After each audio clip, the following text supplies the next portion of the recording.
Alors bonjour les amis de la forêt. Alors aujourd'hui je vais vous parler de deux citoyens soviétiques qui ont collaboré avec les Allemands durant la Seconde Guerre mondiale.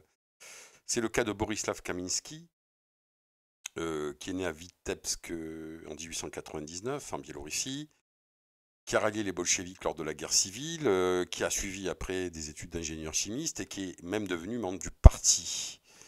Lors des grandes purges de 1936, il a été arrêté, puis envoyé au goulag. Par miracle, il en est sorti en 1941, mais certainement qu'il en a gardé une certaine rancune envers le régime stalinien.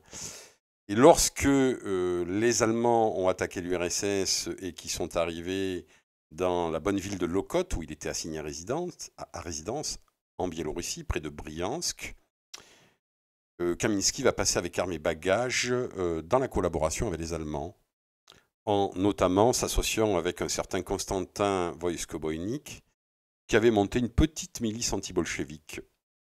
Les deux hommes vont même créer un parti national-socialiste russe. Dans leur action, ils vont être soutenus par un général allemand, Rudolf Schmidt, qui avait pris le commandement de la deuxième armée en novembre 1941 et qui était persuadé que pour terrasser l'État stalinien, il fallait rallier les cœurs et les esprits, et qui considérait que la politique d'extermination décidée par Hitler dans sa guerre contre le judéo-bolchevisme était contre-productive.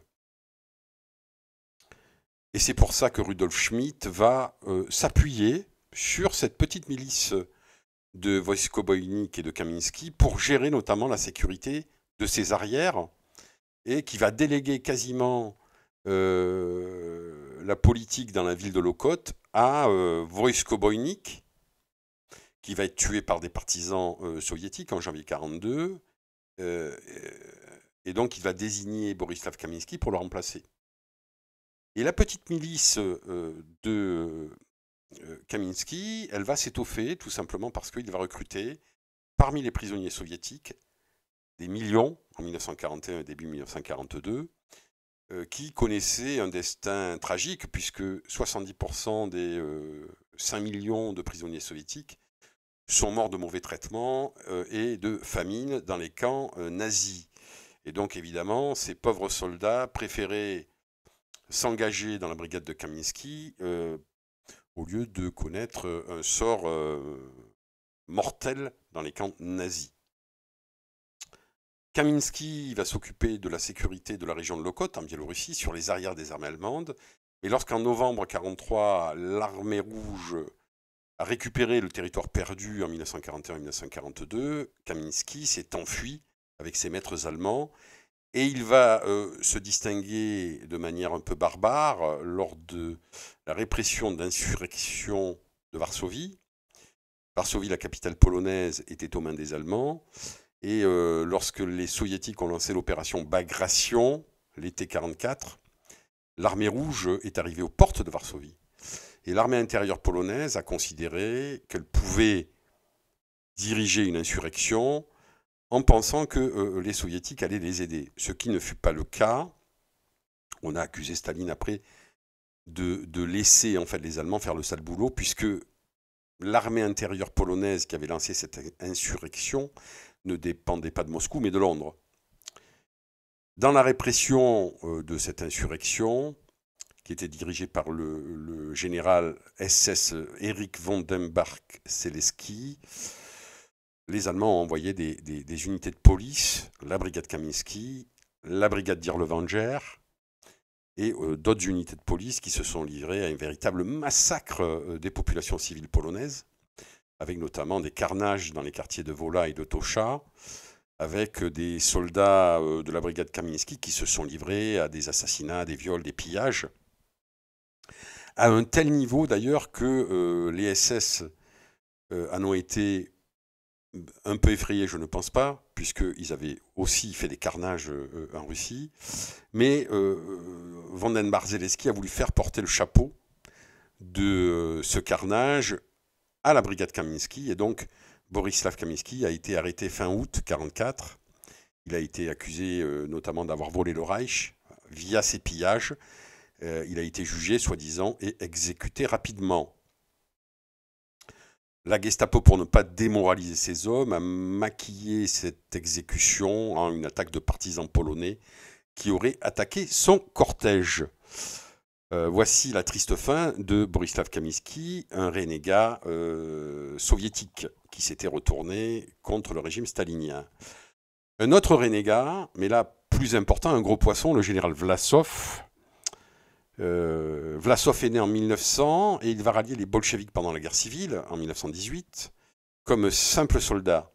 Il va vite monter en grade dans la mesure où apparemment il a des compétences militaires. Et après la guerre civile, à partir de 1921, il va s'engager dans l'armée rouge et il va être nommé capitaine. Il va connaître une ascension fulgurante puisque il va passer au travers des gouttes de la Grande Purge qui a frappé l'armée rouge dans les années 30. Il va profiter de l'élimination de nombreux officiers supérieurs, dont le maréchal Tukajewski, pour être nommé général. Et homme de confiance, si je puis dire, de Staline, puisqu'il va même être envoyé en Chine pour superviser les armées chinoises qui étaient en guerre contre le Japon depuis 1937. Lorsque les Allemands ont attaqué l'URSS en juin 1941, il va commander des unités à Kiev puis à Moscou. Il va même être décoré de l'ordre de Lénine.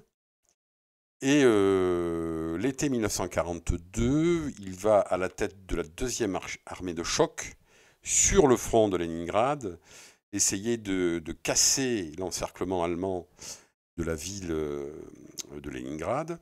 Il va échouer et il va même être capturé par les Allemands. Or, il faut savoir que Staline avait décidé que tous les prisonniers soviétiques qui étaient capturés étaient considérés comme des traîtres. Et donc, Vlasov va décider de rallier, de collaborer avec les Allemands. C'est un général, donc c'est une grosse prise. Il va, avec la collaboration, avec l'autorisation des Allemands, il va fonder un comité national russe. Mais en fait, Hitler va le mépriser et le marginaliser tout simplement parce que Hitler était très anti-slave et qu'il ne voulait pas collaborer avec des sous-hommes, puisqu'il considérait les Slaves comme des sous-hommes. Ça s'inscrivait dans la politique hitlérienne de guerre d'extermination contre l'État soviétique. Mais devant l'avancée de l'armée rouge et la chute imminente du Reich, Hitler va autoriser la création de 3 divisions d'infanterie soviétique qui allaient combattre sous l'uniforme allemand. C'était la création de l'armée de libération russe, ou ROA. Alors évidemment, ces unités étaient composées la plupart du temps de prisonniers soviétiques, mais pas seulement. Il y avait notamment un petit corps russe qui avait été créé en Yougoslavie par des émigrés russes blancs, qui à l'époque s'étaient exilés en Yougoslavie à l'époque de la guerre civile, et qui vont rejoindre aussi cette armée de libération russe. Il y a même Vlasov qui va avoir le privilège de faire un discours à Prague le 14 novembre 1944 pour annoncer les objectifs de son armée de libération russe, qui va être constituée à peu près de 50 000 soldats soviétiques.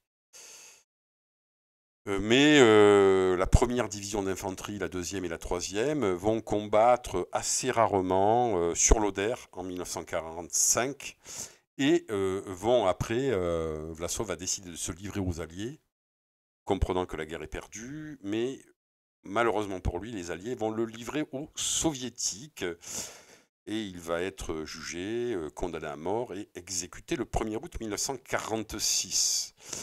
Alors, on peut parler de véritable échec de la guerre d'extermination d'Hitler, même si elle a fait beaucoup de morts, elle a été contre-productive. Je rappelle le décret des commissaires de juin 1941 qui avait dressé une liste de personnes à exécuter, les escadrons de la mort ou Einsatzgruppen qui devaient exterminer les Juifs, la Shoah par balle.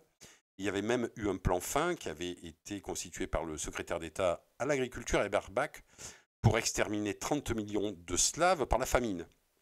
Et bien sûr, le traitement inhumain des prisonniers soviétiques. Cette politique de terreur a aliéné les populations soviétiques à l'occupant nazi, pire que les bourreaux du NKVD. Seul Schmitt, dans son petit coin en Biélorussie, avait décidé de collaborer, mais c'était l'opération était trop évidemment marginale. Et on peut dire que la guerre civile, la guerre froide n'a pas commencé en 1945, puisque Vlasov a été livré aux Soviétiques par les Américains. Voilà, je vous remercie.